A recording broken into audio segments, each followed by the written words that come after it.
complex numbers revision. All right, so please, complex numbers. So in complex number, the first thing what we have is, what is a complex number? A complex number, any complex number is in the form of a plus ib. Any number in the form of a plus ib is called complex number, where a comma b are real numbers. So a is a real number, b is also a real number. So if here two things, if at all a is not equal to 0, a is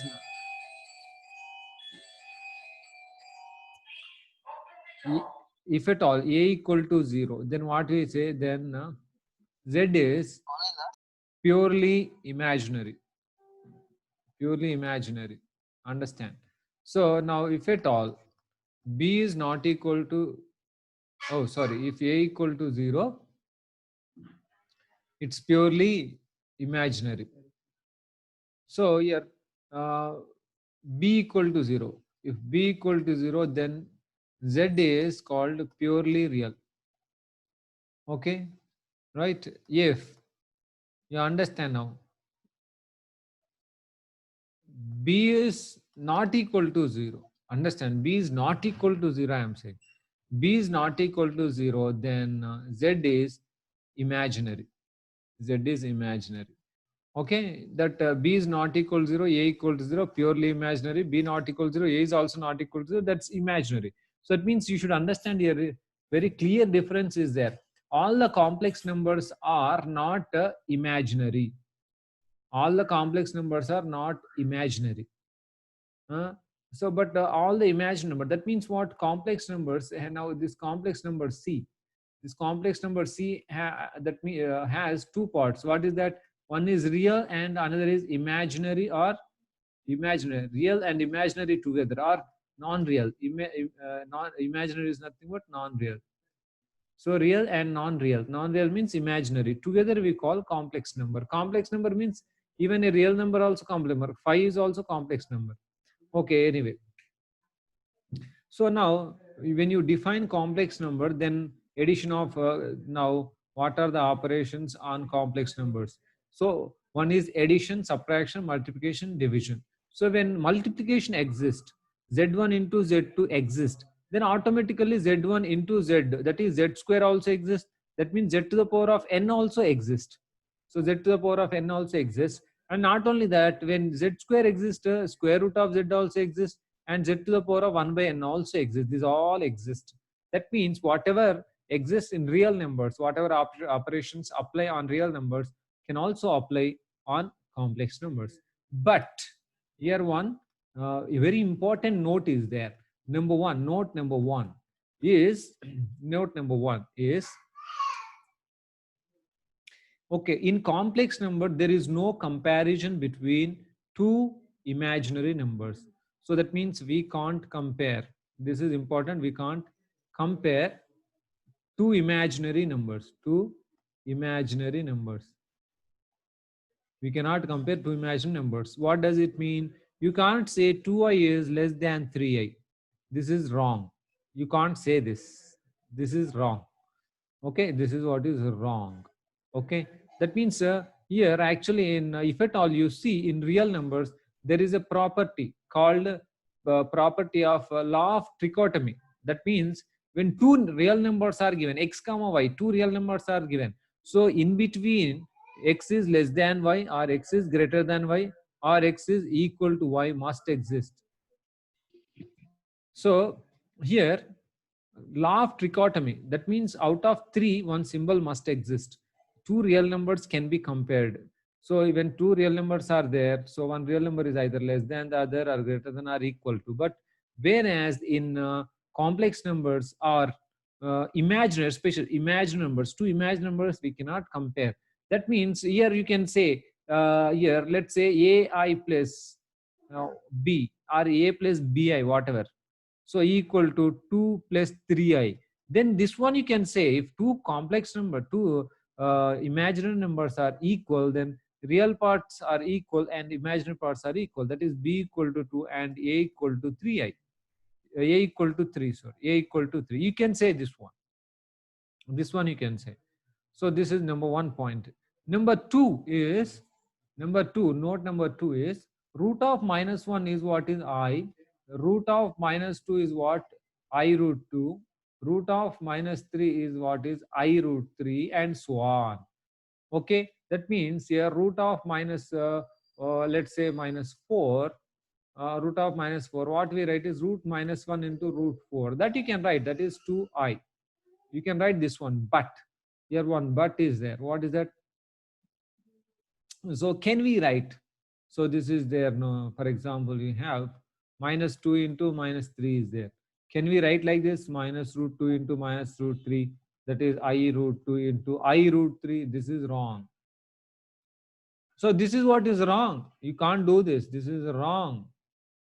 This is what is wrong. So what is wrong in this? So this formula itself is wrong. Root of AB equal to root AB. Root A into root B is only possible. This formula is only possible when at least one of them is positive. Okay, is possible if at least one of them, at least one of them is positive. At least one of them is positive. Understand? Root AB equal root A into root B is possible only when at least one of them is positive. That means you can write, no, here both are positive. You can do in any one of, see here, root of minus 4, root minus 1 into root 4 I wrote, that is 2 I wrote. So that is one is negative, one is positive. Here also one is negative, one is positive. In all the cases you can write, but both are negative, you can't write that. Or so let's say root of minus 2 into root of minus 3. You can't write root of minus 2 into minus 3. This is wrong. This is wrong. What is that? This becomes what? This becomes I root 2 into I root 3 only. This is correct. Like this you can write. This is what is correct. But this is what is wrong. Okay. So here, but what you should write then? Let's say you have minus 2 into minus 3. What you should do? First you have to do this. 6.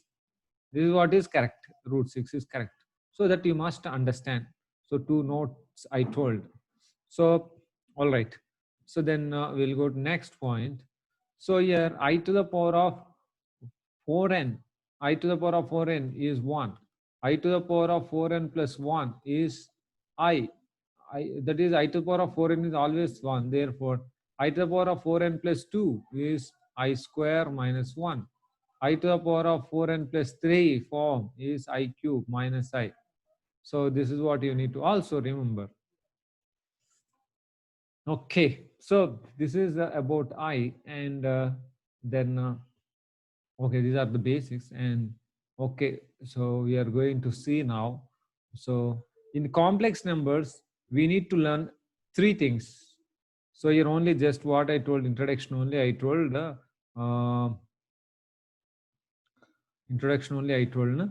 So in this, only what is complex number and what are the things that you need to remember, or what are the properties, or what are the important things in complex numbers. Definition I only told. Now, so in complex numbers I already told. No? So all the operations exist like addition, subtraction, multiplication, division, square root, everything exists like real numbers.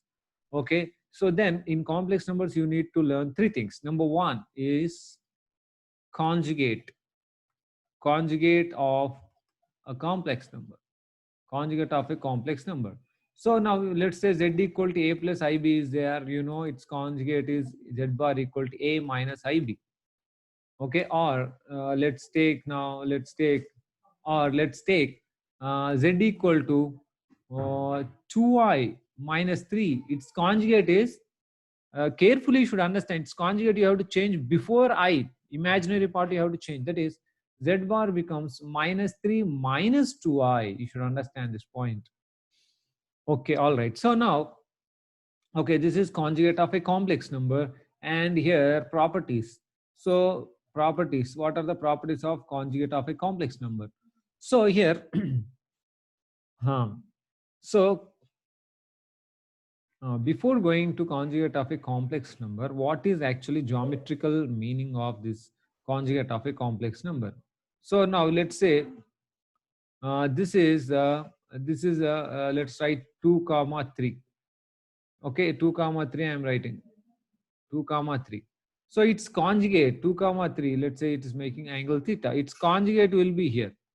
Its conjugate will be 2 comma minus 3. Simply its conjugate will be here like this.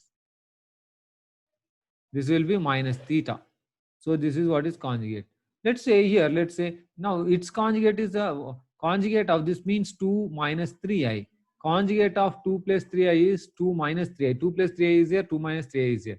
So that means conjugate, if a complex number is in the first quadrant, its conjugate will be on the fourth quadrant. And if it is in fourth, 2 minus 2 minus 3i, its conjugate will be here. So now here, this is, let's take now conjugate is here, let's say.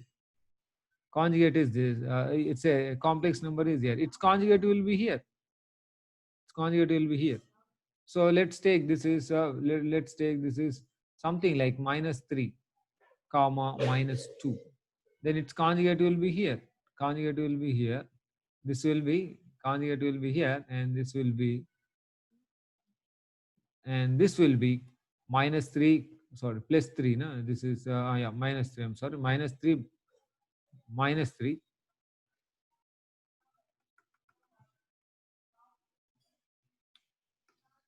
minus 3 comma plus 2. So its conjugate will be like this. That means if a complex number is in the third quadrant, its conjugate will be second quadrant. If it is in second quadrant, its conjugate will be in third quadrant. Okay, anyway, we'll see the properties, important properties. Conjugate, whole conjugate is the complex number itself. That's the first. Second, conjugate of sum of two, Z1, Z2, whole conjugate equal to Z1 conjugate plus Z2 conjugate. You know this one. And minus also same like that only. So minus also same like that only. So that similarly that Z1 plus Z2 plus so on up to Z, and how many ever you take, sum of all the conjugate of sum of n complex numbers is conjugate of individual conjugates. You can simply write individual conjugates. Okay, even minus also, in between minus is there, you can write minus also, that's also exists. And Z1 into Z2 whole conjugate, this also you learned, no, Z1 conjugate into Z2 conjugate, you can prove this one. Not only that, Z1 into Z2 into so on up to Zn whole conjugate becomes what? Z1 conjugate and Z2 conjugate and so on up to Zn conjugate. You can write this also. So this is like matrices. Det of AB, if you remember, det of AB equal det A into det B. So then what you wrote, det of A1, A2, so on up to AN equal to what? Det of A1 into det of A2, so on up to det of AN you wrote. Now that similar property will be here. This is conjugate of multiplication of conjugate is like determinants. So now what you can write is conjugate of here what you can write again, det of A to the power of n equal det A whole to the power of n, you write. Similarly here what you can write is uh, z to the power of n, z to the power of conjugate of z to the power of n whole conjugate is z to the power of n whole conjugate. Oh sorry, this is I wrote same thing. Z conjugate whole to the power of n. What does it mean? Z1, Z2, Z3, Z, so on up to n Z's are there. Whole conjugate equal to what? You can write Z conjugate. You can write like this. Individual conjugates you can write. This means Z to the power of n whole conjugate equal to Z conjugate whole to the power of n. Like this also you can write. So this is same property. That is multiplication property only. This is also multiplication. This is also multiplication. Next also multiplication. Okay, this all you know, this is very simple. That means addition, multiplication, subtraction, division also you can write here. Division also you can write actually here. What is the division? So Z1 by Z2 whole conjugate. This we can write whole conjugate is Z1 conjugate by Z2 conjugate. You can write this one. So all right. So the next is, see, this is an important point that Z1, Z minus Z bar is twice real part of Z. Twice real part of Z. X plus Iy and so okay, this is Z equal to A plus IB, whatever you write, and Z equal to A minus IB. So now Z bar equal to Z plus Z bar, sorry, Z plus Z bar. Z plus Z bar is 2A. That is what? 2 into what is A? Real part of Z. So that is Z plus Z bar equal twice real part of Z. And the next, z minus z bar. What is z minus z bar? 2i into imaginary part of z. So these are very, very important. 7 and 8, very, very important. In many problems, we use that. So therefore, so what you can write, this implies and implied. Seventh one implies and implied. Seventh one implies and implied. So real part of z, you can also write z plus z bar by 2. Real part of z, you can write real part of z, you can write z plus z bar by 2. And from here, implies and implied, uh, imaginary part of z, you can write as z minus z bar by 2 I, 2i in this case. So this is important. You should be able to very quickly understand this. And next, if at all z plus z bar equal to 0, what does it mean? That is, z plus z bar is 0 means what? Real part of z is 0. Z plus z bar is 0. Z plus z bar is 0 means what? Real part of z is 0. That implies and implied what? Real part of z is 0. Purely imaginary. Purely imaginary. Z is purely imaginary. Okay, understands. If they, so that means if at all they give you z is purely imaginary. If z is purely imaginary, real part of z is 0, that means z plus z bar equals 0, or you can write z equal to minus z bar, or you can write z bar equal to minus z, whatever.